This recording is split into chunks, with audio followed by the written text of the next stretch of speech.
सहनावतु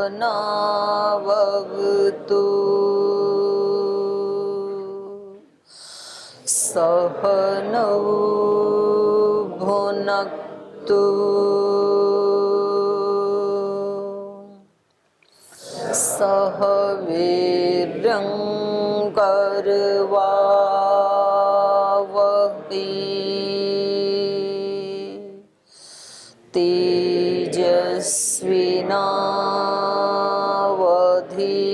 तेजस्विनावधीतमस्तु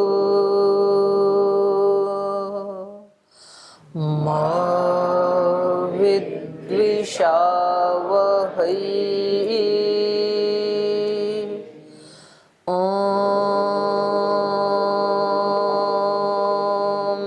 व्रतानां व्रतपते व्रतं चरिष्यामि तच्छकेयं तन्मे राध्यताम्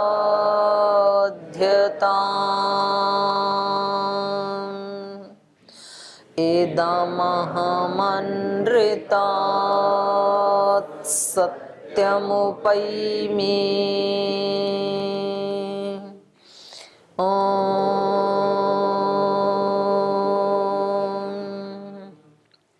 शान्ति शान्ति शान्तिः।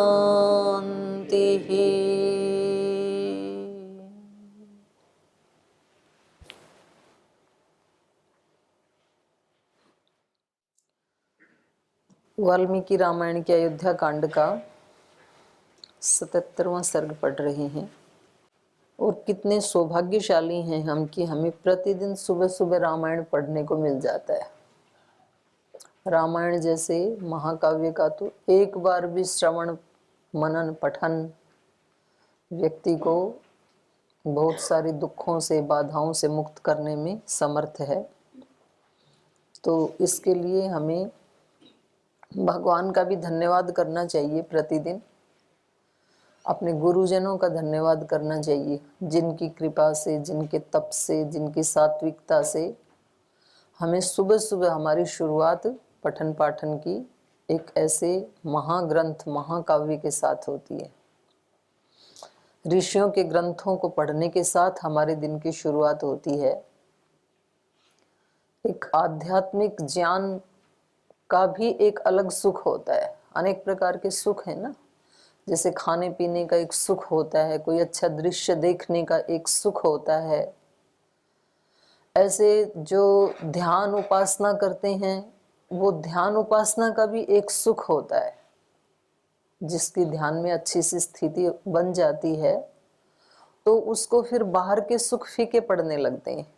अब उससे पूछे कि ये सुख कैसा है, तो वो किसी के जैसा नहीं, बस उसके जैसा ही है। वो ध्यान का सुख ध्यान के सुख जैसा ही है।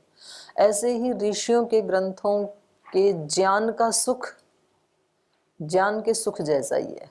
तो ज्ञान में भी, अपने ज्ञान के वर्धन में भी अपने आप में एक सुख मिलता है व्यक्ति को। तो जब हम यहाँ महर्षि वाल्मीकि जी को सुनते हैं तो ये जो ऋषियों का ज्ञान है और वो भी काव्य में, तो ये बहुत हमें सुख देने वाला है। बशर्ते कि जब हम मंत्र बोलते हैं व्रत प्रते व्रतम चरिष्यामि, ये शब्द बोलते ही हम व्रती बन जाएं, एक व्रत को धारण करें कि अभी 1 घंटे के लिए पूरे सत्य में प्रतिष्ठित रहेंगे, पूरा एक सात्विक भाव में प्रतिष्ठित रहेंगे। और 1 घंटे रहे तो इदम अहम, इस प्रकार से मैं 1-1 घंटा करते करते तो फिर सारे घंटे में भी रह सकते हैं। यदि 1 घंटे में व्यक्ति व्रतों का अभ्यास करने वाला व्रतों में प्रतिष्ठित रह सकता है, यदि तो 2 घंटे भी रह सकता है, फिर 3 घंटे भी रह सकता है। तो अगले घंटे में फिर दोबारा व्रत धारण करें, तीसरे में फिर करें। इसी का नाम अभ्यास है। तो चलिए यहाँ इस सर्ग में जैसे ही जाबाली ऋषि ने श्री राम को वापस चलने के लिए अनुग्रह किया, आग्रह किया, तो श्री राम को ये अच्छा नहीं लगता है कि एक ऋषि होकर के ये मुझे इस मार्ग पे कुपथ पर चलने की, अपथ्य करने की शिक्षा क्यों दे रहे हैं। तो ये बताते हैं कि देखो जो आप कह रहे हैं ये धर्म के वेश में अधर्म है, धर्म वेशेण अधर्मम। और यदि आपके कथनानुसार मैं यदि ऐसा करूं तो कभी भी अच्छे लोगों में मेरा सम्मान नहीं हो सकता है, कभी भी स्वर्ग सुख प्राप्त नहीं हो सकता है। और यदि मैं इस व्रत का पालन नहीं करूंगा, इस प्रतिज्ञा का यदि मैं हनन कर दूंगा तो लोक में भी संकरता फैल जाएगी, क्योंकि ये सारा लोक किसके ऊपर खड़ा हुआ है, सत्य के ऊपर ही है। सत्य ही आधार है प्रभुपंथ का। प्रभुपंथ का आधार भी सत्य है, इस लोक का आधार भी सत्य है, परलोक का आधार भी सत्य है, सब लोक लोकांतरों का आधार भी सत्य ही है। तो सारे ब्रह्मांड का आधार सत्य ही है, सत्य पे ही टिका हुआ है ये। इसलिए भगवान का एक नाम ही सत्य है, सत्य नारायण, सत्य स्वरूप नारायण, ऐसे है वो।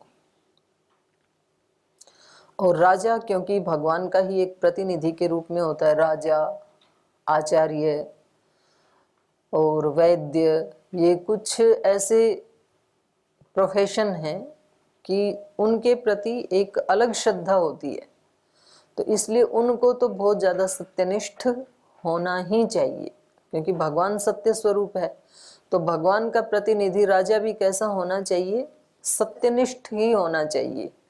तो ही वो अपनी प्रजाओं के लिए और स्वयं अपने लिए और उस पद के लिए न्यायोचित आचरण कर पाएगा। क्योंकि छोटे छोटे प्रलोभन तो आएंगे, छोटे छोटे आंधी तूफान आएंगे, उसको हटाया नहीं जा सकता है। वो सामान्य व्यक्ति के जीवन में भी आएंगे, राजाओं के जीवन में भी आएंगे। कभी सम्मान भी होगा, कभी अपमान भी होगा, कभी सत्कार भी होगा, कभी दुत्कार भी होगा, कभी मिथ्या आरोप भी लगेंगे, कभी मिथ्या सम्मान भी मिलेगा। जितने के हम हकदार नहीं होते उतना कभी लोग सम्मान भी कर देते हैं।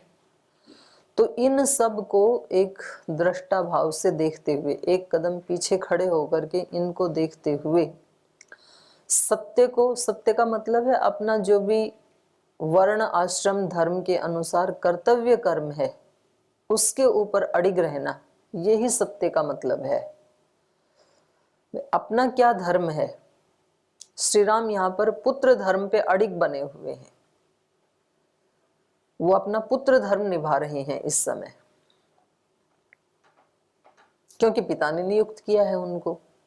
तो बड़ों की आज्ञा से, माता पिता की आज्ञा से, गुरुजनों की आज्ञा से जब हम जिस धर्म में नियुक्त होते हैं उस धर्म का 100% सत्यनिष्ठ होकर के आचरण करना। अब मानो गुरुजी ने किसी को आचार्य के रूप में नियुक्त किया है कि भाई ये इस गुरुकुल के आचार्य हैं, तो अब उनको आचार्य के क्या क्या धर्म होने चाहिए उसमें 100% सत्यनिष्ठ होकर के आचरण करना चाहिए।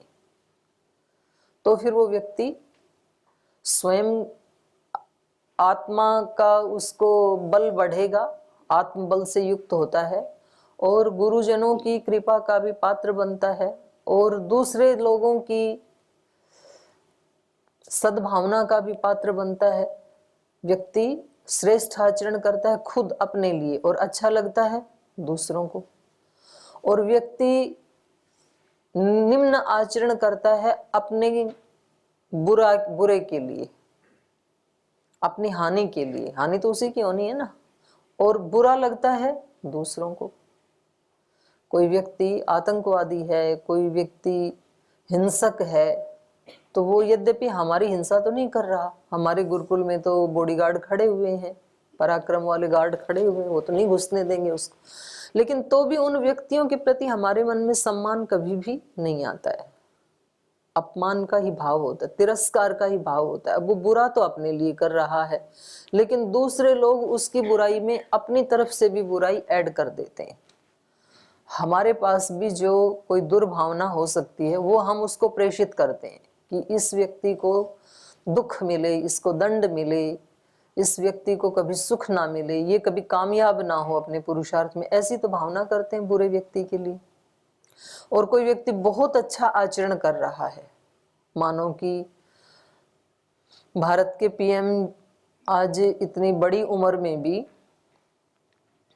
10-12 घंटे सेवा करते हैं, एक दिन भी छुट्टी नहीं करते मोदी जी, संडे को भी नहीं करते हैं। इस उम्र में 8 से 10 घंटे लगातार अपना ऑफिस चलाते हैं। तो अब वो पुण्य तो अपना व्यक्तिगत कमा रहे हैं, आत्मतृप्ति उनको मिल रही है, लेकिन जो सुनेगा वो व्यक्ति क्या कहेगा कि भाई इस व्यक्ति को हमारी तरफ से भी बहुत शुभकामनाएं, कितना सोच रहे हैं, कितना कर रहे हैं। तो हमारे पास जो बेस्ट है, जो सद्भावना है, वो भी हम दूसरे को संप्रेषित करते हैं। तो इसलिए यहाँ पर श्री राम बहुत बड़ी बात कह रहे हैं। अच्छा, इधर सारे अयोध्यावासी बैठे हुए हैं और ऊपर सारे देवता बैठे हुए हैं सभा लगा करके, वो भी टकटकी लगा के देख रहे हैं कि निर्णय क्या होने वाला है। वो भी टकटकी लगा के देखें, भयातुर हैं और कि कहीं निर्णय इधर ना चला जाए। तो वो अपनी भावनाएं श्री राम के लिए भेज रहे हैं कि नहीं, ऐसा निर्णय मत करना, अयोध्या में मत जाना, क्योंकि आपको असुरों का नाश करना है, आपको देवत्व की स्थापना करनी है। तो वो अपनी वो भेज रहे हैं। तो यहाँ श्री राम किसी का भी पक्ष या विपक्ष न लेते हुए अपने धर्म को अपना आलंबन बनाया हुआ है कि मेरी रक्षा कौन करेगा? मेरा धर्म करेगा। मेरी रक्षा कौन करेगा? मेरा सत्य करेगा। और सचमुच सचमुच यही सबसे बड़ा आलंबन है। व्यक्ति की कोई भी रक्षा नहीं करता है, कितने भी बड़े बाप का बेटा बेटी हो, कितने भी बड़े महान गुरु का शिष्य शिष्या हो, कितने भी बड़े पद का वो पदाधिकारी हो, न पद रक्षा करते हैं, न व्यक्ति रक्षा करते हैं, न धन रक्षा करता है, कोई रक्षा नहीं करता है। व्यक्ति का अपना धर्म और अपना सत्य उसकी रक्षा करता है। वो आग में भी जलने नहीं देता है उस व्यक्ति को। तो एक धर्म को जिस समय हम जिस धर्म पर आरूढ़ हैं उसका हमें 100% सत्यनिष्ठ होकर के पूर्ण ईमानदारी के साथ, पूर्ण जिम्मेदारी के साथ निर्वहन करना चाहिए। और उसके बाद कितने भी लोग आपको उखाड़ना चाहेंगे, वो धर्म आपको उखड़ने नहीं देगा और आप अंदर से बिल्कुल संतुष्ट रहेंगे, तृप्त रहेंगे, निर्भय रहेंगे, निर्द्वंद्व रहेंगे। आपको पता है कि मैंने सत्य का आश्रय लिया हुआ है, मैं गलत नहीं हूं, तो सत्य मेरी रक्षा करेगा। हजारों लोग भी मुझे गलत कहते हो तो क्या हुआ, मैं गलत नहीं हूं तो नहीं हूं।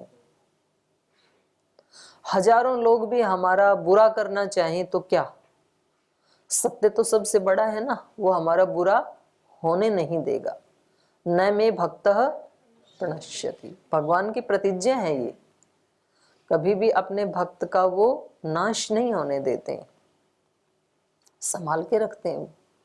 नहीं तो आज तक कोई भी नहीं चल पाता इस राह पे, क्योंकि जितने भी चले, थोड़ा भी आप एक कदम भी आगे बढ़ेंगे, अभी आप ऋषि बने नहीं है, आप थोड़ा प्राणायाम ज्यादा करने लग जाओ, आप थोड़ा ध्यान ज्यादा करने लग जाओ, पढ़ाई ज्यादा करने लग जाओ, दूसरों से कम बातचीत करने लग जाओ, मौन रहने लग जाओ, दूसरे लोग छिद्रान्वेषण करने लग जाएंगे, इसका कुछ मिले तो इसकी शिकायत करें क्योंकि ये ज्यादा ही बन के दिखा रहा है, ये स्पेशल कैसे हो जाएगा। वहां से ही शुरुआत हो जाएगी। और आप उनका धन्यवाद करना कि देखो हमारे को ये सहन करने की शिक्षा दे रहे हैं लाइव, कितनी बड़ी कृपा है। क्षमाशीलता सिखा रहे हैं, सहनशीलता सिखा रहे हैं, स्थिर रहना सिखा रहे हैं। और अभी हमारी इतनी ही सामर्थ्य है, कोई बहुत ज्यादा बड़ा सहन करने की अभी क्षमता आई भी नहीं है हमारे अंदर, इतनी ही आई है कि अपने साथियों की छोटी छोटी खींचातानी को हम सहन कर सकें। और इतनी को सहन करते करते फिर बल मिलता जाता है व्यक्ति को। तो छोटी छोटी प्रतिकूलता में चित्त में समता बनाने का अभ्यास करना चाहिए। और कभी थोड़ी देर के लिए इधर उधर हो गए तो जल्दी इधर लाने का अभ्यास करना चाहिए थोड़ी देर के बाद। जो हमारे गुरुदेव हमें रोज सिखाते हैं, श्रद्धेय स्वामी जी महाराज, कि जल्दी से जल्दी अपने स्वरूप में वापस लौटने का अभ्यास। तो यहाँ श्री राम कह रहे हैं कि यदि आपके कथनानुसार यदि मैं वहां जाऊं तो ये लोक लोकांतर चलेंगे कैसे? सत्यमेव अनृशंसम च राजवृत्तम सनातनम। सनातन धर्म राजनीति का क्या है कि राजा को कैसा होना चाहिए? सत्यनिष्ठ और दयालु। अनृशंस, दयालु, करुणालु, कृपालु। इसलिए बापू ने तो अपने उसके ना टैगलाइन में ही 3 शब्द जोड़े हुए हैं, सत्य, प्रेम, करुणा। तो ऐसे ही नहीं हुए, ये उनके 70 साल के जीवन का अनुभव है। उन्होंने ये अनुभव करके जीवन में कि कौन कौन चीज सबसे आगे हमारा रक्षा कर सकती हैं, तो 3 शब्दों को चुन लिया, सत्य, प्रेम, करुणा। श्रद्धेय स्वामी जी महाराज ने 2 लाइनों को चुन लिया, विकल्प रहित संकल्प, अखंड प्रचंड पुरुषार्थ और प्रमादो मृत्यु। 3 वाक्य बस। तो ऐसे व्यक्ति, ये सारे जो ऋषियों के वचन हैं, रामायण भी जो है, तो ये ऐसे ही लिखा हुआ, कोई नावल की तरह से लिखा हुआ नहीं है कि एक दिन बैठे, संडे को मूड बन रहा था कि कुछ लिखें और एक कविता लिख दी ऐसे ही। ऐसे लिखा हुआ नहीं है, साक्षात्कार करके हृदय की गहरी अनुभूतियों को अभिव्यक्त किया गया है। और जो त्रिकाल में सत्य होती हैं, एक जैसी ही होती हैं, एक रस होती हैं। ऐसा नहीं कि भाई ये ज्ञान कभी सतयुग में उस समय तो ठीक था, पर आजकल के जमाने में ये नहीं चलेगा। कभी कभी हमारे मन में आ जाता है, बोले कलयुग में क्या ऐसे हो सकता है? सत्य के लिए कोई युग नहीं होता, कोई कलयुग, सतयुग, द्वापर, त्रेता ऐसे नहीं होता। सत्य त्रिकाल में एक जैसा ही होता है। तो इसलिए ये इनको उल्टा उपदेश दे रहे हैं ऋषि को कि सत्य के ऊपर ही लोग प्रतिष्ठित हैं, और सभी ऋषि देवता ये सत्य को ही सबसे अच्छा मानते हैं। और सत्यवादी ही अस्मिन लोके परमम क्षयम गच्छति। सत्यवादी ही इस लोक में मोक्ष को भी प्राप्त करता है। परमम क्षय माने क्षय हो जाता है सब दुखों का जिसमें। तो छोटे छोटे दुखों का क्षय तो संसार की वस्तुओं से भी हो जाता है, लेकिन परम क्षय, सब प्रकार के दुखों का परम क्षय तो सत्य से ही होता है, सत्याचरण से ही होता है। तो यहाँ तक हमने कल पढ़ा था। पीछे के पाठ से कुछ पूछना है किसी को? बोलिए। ओ माता जी प्रणाम जी। अब माता जी सत्य के बारे में बता रहे माता जी कि मतलब सत्य तो कल्याणकारी है, सुखकारक ही है। एक वाक्य पढ़ा कल कि मतलब यद्यपि शुद्धम लोक विरुद्धम नाचरणीयम नाचरणीयम। शुद्ध होने से भी मतलब लोक में ऐसा कोई काम हो कि जो आचरण की योग्य नहीं है तो वो करना नहीं चाहिए। ठीक है। तो शुद्ध आचरण भी हानिकारक हो सकता है क्या? मतलब ऐसा मतलब मन में विचार आ गया, अशुद्ध अगर है और वो नहीं, लोग वो आप तो शुद्ध हैं, फिर शुद्ध दिखा भी दो ना। अशुद्ध क्यों दिखा रहे हो आप? क्योंकि दूसरे लोगों की इतनी क्षमता है नहीं कि वो आपके शुद्ध को शुद्ध जान सकें, अशुद्ध को अशुद्ध जान सकें। तो क्यों उनको मुसीबत में डाल रहे हैं और क्यों अपने आप को मुसीबत में डाल रहे हैं? भाई आप, यदि आप अंदर से शुद्ध हैं पर दिखा रहे हैं ऐसे कि शुद्ध नहीं है, तो आप भी मुसीबत में ही पड़ेंगे, और वो भी मुसीबत में ही पड़ेंगे कि भाई इसको अच्छा माने कि बुरा माने। तो जहां तक हो सके तो, क्योंकि लोक आचरण भी, लोक व्यवहार भी अपने आप में एक बहुत बड़ा विज्ञान है, और जो व्यक्ति लोक व्यवहार को, लोक विज्ञान को नहीं जानता है, तो उसको भी पर्याप्त कष्ट उठाने पड़ते हैं। और लोक का व्यवहार ठीक से चले, उसी के लिए ये वर्ण आश्रम धर्म व्यवस्था है। वरना तो आत्मा सब एक ही जैसे हैं। तो क्यों कुछ लोगों को ये कहा जाए कि आप इस धर्म का पालन करो, आप गृहस्थ धर्म का पालन करो, आप सन्यास धर्म का पालन करो, आप ब्रह्मचर्य वर्णाश्रम धर्म का पालन करो? ऐसे अलग अलग क्यों कहा जाए किसी को? आप ब्राह्मण धर्म का पालन करो, आप क्षत्रिय धर्म का पालन करो, ये क्यों कहा जा रहा है किसी को? लोक व्यवहार को बैलेंस रखने के लिए, सुव्यवस्थित रखने के लिए, ताकि सारे लोक के व्यवहार समता मूलक चल सके। संतुलन में चल सके, इसीलिए तो कहा जाता है ना। तो आप शुद्ध हैं तो भी लोक के विरुद्ध आचरण मत करो। और ये ठीक है, लोक परीक्षा तो लेता है, लेकिन अंदर से लोक कोई आगे बढ़ता है यदि, तो उसके प्रति अंदर अंदर से सम्मान का भाव भी होता है। दोनों चीजें साथ साथ होती हैं, परीक्षा भी साथ होती है, और जब आप उस परीक्षा में पास हो जाते हो तो एक उस व्यक्ति के मन में, जो आपकी परीक्षा ले रहा था, उसके मन में आपके सत्याचरण की एक छाप भी लगती है, ऐसी बात नहीं है। तो फिर उसको लास्ट में वो व्यक्ति रियलाइज करता है, बोले हमने आपको बहुत कष्ट दिया, अब हमें पता लगा कि आप गलत नहीं थे, हम गलत थे। तो ऐसा वो व्यक्ति तभी तो कहेगा जब पीछे तक की उसकी अनुभूति, वो उस समय भी उसको कहीं ना कहीं ठीक मान रहा था। तो हमारे अस्तित्व के दो पक्ष होते हैं, एक डाउट करने वाला पक्ष होता है और एक ठीक मानने वाला पक्ष होता है। तो अपनी तरफ से जो लोक का व्यवहार है उसका आचरण करना ही चाहिए, क्योंकि ये भी अपने आप में अनिवार्य है, लोक आचरण भी, लोक का व्यवहार भी। यही विचार था कि माता जी सत्य भी कभी हानिकारक हो सकता है क्या? मतलब ऐसा था कि मतलब महर्षि दयानंद जी और अपने शंकराचार्य जी जिस मत को वो लेके चलते थे, वो मतलब लोक के विरुद्ध दिखता था लोगों को। नहीं, लोक के विरुद्ध नहीं था, पर लोक व्यवहार में कई बार ऐसे हो जाता है।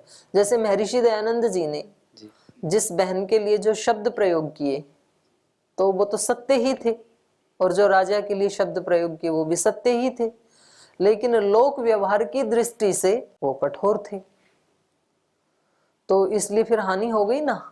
नहीं तो अगले और 50 साल तक यदि महर्षि दयानंद जी जीते तो लोक का बहुत बड़ा कल्याण और कर सकते थे। तो लोक व्यवहार की भी त्रुटि व्यक्ति को ना हो, ये प्रयास करना चाहिए, कोशिश करनी चाहिए, लोक व्यवहार को भी आदर देना चाहिए। ऐसे नहीं सोचना चाहिए कि हम ठीक हैं तो हम कुछ भी आचरण कर सकते हैं। जैसे मैंने कहा ना कि हम यदि ठीक हैं तो कोई हमारा बाल भी बांका नहीं कर सकता है। अब इस वाक्य को उठा करके यदि हम इसका गलत प्रयोग करने लगे, हम ठीक हैं तो हम कोई भी आचरण करें फिर,